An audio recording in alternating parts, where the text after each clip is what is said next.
দেখতে দেখতে বেশ বহু বছর হয়ে গেল এই প্রবাসে রয়েছি এবং এখানকার জীবনধারার সাথে নিজেকে কিন্তু বেশ ভালোভাবেই মানিয়ে নিয়েছি। কিন্তু তা সত্ত্বেও এখানে কিছু কিছু ব্যাপার আছে যেগুলো দেখলে কিন্তু আজও একটু অন্যরকম লাগে, একটু অন্যরকম ফিল হয়। বিশেষ করে আমার মনে হয় যে যারা নিজেদের দেশে অনেকটা সময় কাটায় এবং তারপরে বিদেশে আসে, তারাও কিন্তু এই ব্যাপারগুলো লক্ষ্য করে। ঠিক যেমন এখানে দেখতেই পাচ্ছ প্রচুর বাচ্চারা খেলা করছে। তো এরকম এখানে যেটা হয় প্রবাসে, যে কোনো পরিচিত বাচ্চা যদি দেখা হয় তাহলে কিন্তু এসে সে আমাকে আমার নাম ধরেই সম্বোধন করবে, যেটা আমরা কিন্তু দেশে ভাবতেই পারি না। ওখানে গেলে সে বয়সে ছোট হলেও তারা কিন্তু প্রত্যেকটা সম্পর্কের যেমন একটা নাম আছে, তো সেই নামটা ধরেই কিন্তু তারা সম্বোধন করে যারা বয়োজ্যেষ্ঠ। যেমন আমার সাথে যদি কারো দেখা হয়, খুব স্বাভাবিকভাবেই দিদি, আন্টি, বৌদি, মানে এরকম একটা নামে আর কি সম্বোধন করবে, যেটা এখানে তো ভাবতেই পারি না। তো এরকম আরও অনেক বিষয় আছে যেটা ভীষণই লক্ষণীয়। কিছু কিছু বিষয় ভালোও লাগে, কিছু কিছু অবাকও করে। তো সেগুলো কি কি আজকে তোমাদের সাথে শেয়ার করতে চলেছি, জানতে চাইলে সঙ্গে থাকো।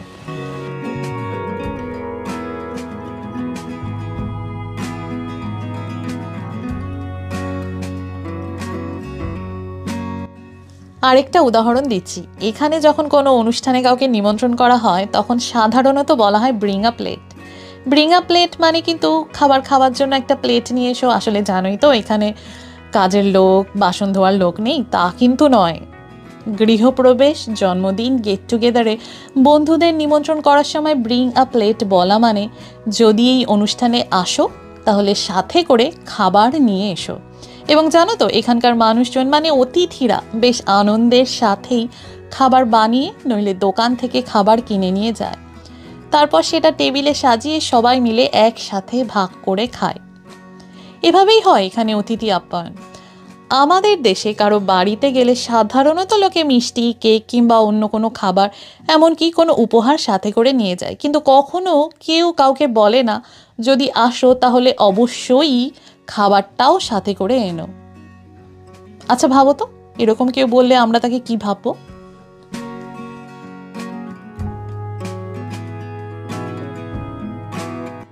আবার যেমন ধরো কারো বেবি শাওয়ার, আমাদের দেশে যখন কাউকে সাধ দেওয়া হয় খুব স্বাভাবিকভাবেই তার বাপের বাড়ি নইলে শ্বশুর বাড়ির আত্মীয় স্বজন সেটা আয়োজন করে।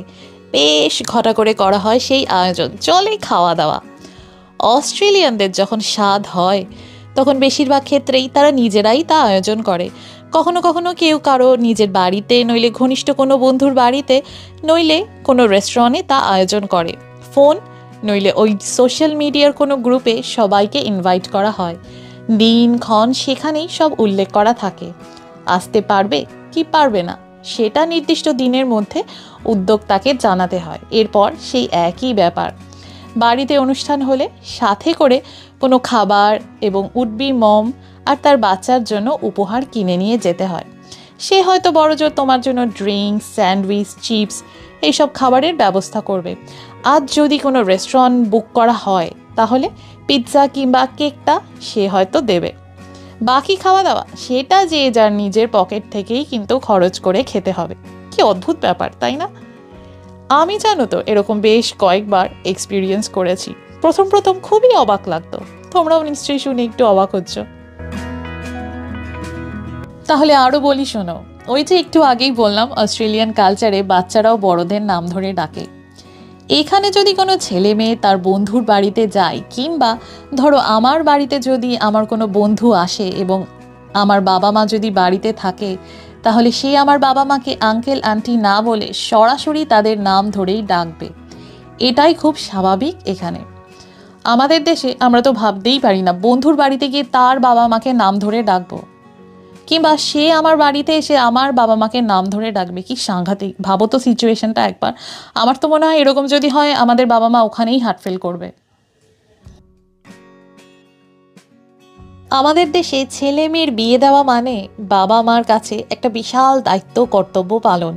এবং ছেলে মেয়ে, বিশেষ করে মেয়ে যখন ছোট থাকে, তার বাবা মা তখন থেকেই মানসিক এবং অর্থনৈতিক প্রস্তুতি নিতে শুরু করে দেয় এই বিয়ে নিয়ে।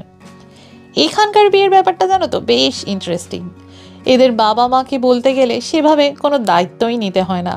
প্রাপ্তবয়স্ক হয়ে গেলে যেহেতু বেশিরভাগ ছেলে মেয়েরা বাড়ি থেকে বেরিয়ে গিয়ে আলাদা বাড়ি ভাড়া নিয়ে থাকে, তাই তারা যখন বিয়ে করে তখন নিজেদের বিয়েতে বাবা মাকে নিমন্ত্রণ করে, ঠিক যেমন বন্ধু বান্ধব বাকি কলিগদের আপ্যায়ন করে, ঠিক তেমনি।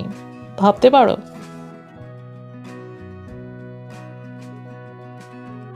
আমাদের মতো অত ঘটা করে বিয়ে বেশিরভাগ ক্ষেত্রেই এদের হয় না, যদিও এক্সেপশনাল কেসেস রয়েছে। যারা হায়ার সোসাইটিতে বিলং করে, আর্থিক সচ্ছলতা যাদের অনেক বেশি, তাদের ব্যাপারটা আলাদা। কিন্তু সাধারণত দেখা যায় কোনো হোটেল, সমুদ্র সৈকত, পার্ক কিংবা চার্চে গিয়ে বিয়ে হয়। খাওয়া দাওয়া বলতে ওই রেস্টুরেন্টে গিয়ে বড়জোর পিৎজা আর একটা করে ড্রিঙ্কস তারা পে করবে। বাকি খাবার কিংবা ড্রিঙ্কস খেলে নিজেদের পকেট থেকেই সাধারণত খরচ করতে হয়।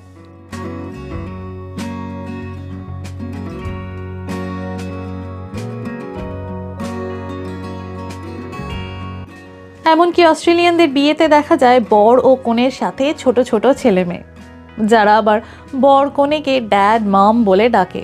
এরা কিন্তু অন্য কারো সন্তান নয়, যারা বিয়ে করছে তাদেরই ছেলে মেয়ে। আসলে এখানে লিভ ইন রিলেশন যথেষ্ট জনপ্রিয়, আর তাই দেখা যায় এরা একসাথে থেকে 2-3টে ছেলে মেয়ে হয়ে যায়। একসাথে 7 থেকে 8 বছর থাকার পর তারা ভেবে সিদ্ধান্ত নেয় অনেক হয়েছে, এবার বিয়েটা করা উচিত। তখন তারা বিয়ে করে। এবার কেউ যদি এখানে ভাবে যাদের বয়স কম তারাই এরকম করে, তা কিন্তু নয়। অনেক সময় দেখা যায় যারা বয়স্ক 60-70 কিংবা তারও অধিক বয়স, তারাও আবার বিয়ে করে। The most wonderful person I've met, and she's made my life beautiful. বিয়ে যে তারা সবসময় আরেক বৃদ্ধ কিংবা বৃদ্ধাকে করে তা কিন্তু নয়। অনেক সময় কম বয়সী, মানে 20-30 বছর বয়স, সেরকম ছেলে মেয়ের সাথেও তারা বিয়ে করে। এবং এমনও দেখা যায় যে বিয়েতে তাদের ছেলে মেয়ে, নাতি নাতনি সবাই এসে হাজির হয়। ব্যাপারটাকে লজ্জাজনক হিসেবে সাধারণত দেখা হয় না। এবার এই বিয়েটা হয় অনেক কারণে, ফিনান্সিয়াল কারণ কিংবা পাসপোর্ট অর্থাৎ উন্নত দেশে থাকার সুযোগ পাওয়ার জন্য। এশিয়ার বিভিন্ন দেশ যেমন থাইল্যান্ড, ফিলিপিন্স, জাপান, চীন, কোরিয়া, ইন্দোনেশিয়া, মালয়েশিয়া থেকে সহজেই এরকম লোক পাওয়া যায় যারা বয়স্কদের বিয়ে করতে রাজি হয়। এতে দুপক্ষেরই লাভ হয়, তাই তারা এরকম সিদ্ধান্ত নেয়। আমাদের দেশে আজকাল এরকম ঘটনা, বিশেষ করে সেলিব্রিটিদের মধ্যে বুড়ো বয়সে 3-4টে বিয়ের কথা শোনা যায়, এবং কেউই সেটাকে স্বাভাবিকভাবে নেয় না, কৌতুক করে।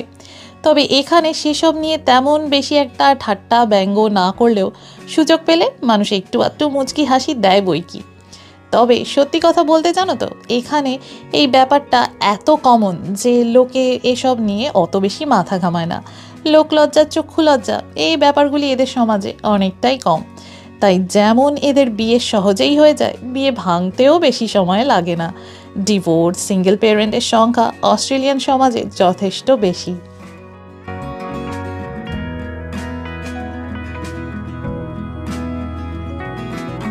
আমাদের দেশে যদি কোনো বাবা মাকে জীবনের শেষ সময়টা বৃদ্ধাশ্রমে গিয়ে থাকতে হয়, সেটাকে অত্যন্ত দুর্ভাগ্যের বিষয় হিসেবেই দেখা হয়। ভাবা হয় ছেলে মেয়ে অমানুষ, তারা বাবা মাকে দেখে না, তাই এমন দুর্গতি। অর্থাৎ ধরেই নেওয়া হয় বৃদ্ধাশ্রম মানেই শাস্তি। যদিও সবসময় ছেলে মেয়ে অমানুষ বলে তারা বাবা মাকে বৃদ্ধাশ্রমে ঠেলে দিচ্ছে, তা কিন্তু নয়। অনেক সময় দেখা যায় ছেলে মেয়ে ভিন দেশে, ভিন রাজ্যে থাকে, কিংবা ছেলে মেয়েই হয়তো জীবিত নেই, কিংবা অন্যান্য কারণে মানুষ বৃদ্ধাশ্রমকেই অপশন হিসেবে বেছে নেয়। এবং সেই জন্যই আমাদের দেশে দিন দিন বৃদ্ধাশ্রমের সংখ্যা বাড়ছে, যা আজ থেকে 10-12 বছর আগে হয়তো এতটা ছিল না। এদিকে অস্ট্রেলিয়াতে অনেক সময় দেখা যায় বাবা মা রীতিমতো প্রস্তুতি নেয় শেষ জীবনটা তারা এজ কেয়ারে থাকবে বলে, কারণ সেখানে ডাক্তার, নার্স, মানে মেডিকেল ফেসিলিটি থেকে শুরু করে নিয়মিত রান্না করে দেওয়ার লোক, খাবার দাবার, বিনোদন, খেলাধুলা, সুইমিং পুল, মানে সমস্ত রকম ফেসিলিটি সেখানে থাকে এবং মানুষ সেগুলি পেতে চায়। এবং তাছাড়া রয়েছে সমবয়সী মানুষজন সেখানে, বিশেষ করে যারা আলাদা থাকে, একা থাকে, হাঁটতে পারে না, ড্রাইভ করতে পারে না, অসুস্থ, তারা নির্দ্বিধায় এজ কেয়ারে চলে যায়। নির্দ্বিধায় তারা এটা করতে পারে তার কারণ এরা ছোট থেকেই ভীষণ স্বাবলম্বী, অন্যের উপর খুব প্রয়োজন না হলে নির্ভর করে না। আর ইমোশন ব্যাপারটা আমাদের থেকে এদের অনেকটাই কম, তাই ছেলে মেয়েদের থেকে কোনো কিছু আশা এরা করে না, এবং তাদেরও কোনো এই বিষয় নিয়ে কোনো আপত্তি থাকে না। দেখা যায় অনেকে বড় বাড়ি বিক্রি করে ডাউন সাইজ বাড়ি কেনে কিংবা রিটায়ারমেন্ট ভিলেজে চলে যায় স্বেচ্ছায় এই বৃদ্ধ বয়সে, এবং এই ব্যাপারগুলিকে এই দেশে মোটেই খারাপ চোখে দেখা হয় না।